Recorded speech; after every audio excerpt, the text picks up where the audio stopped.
الرحمن علم القرآن خلق الإنسان علمه البيان الشمس والقمر بحسبان والنجم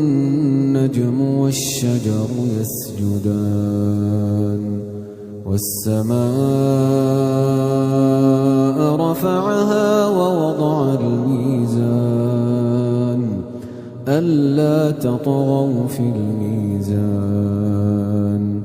وأقيموا الوزن بالقسط ولا تخسروا الميزان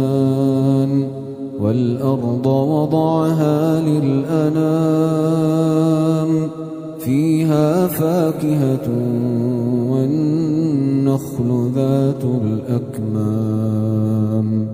والحب ذو العصف والريحان فبأي آلاء ربكما تكذبان خلق الإنسان من صلصال كالفخار وخلق الجان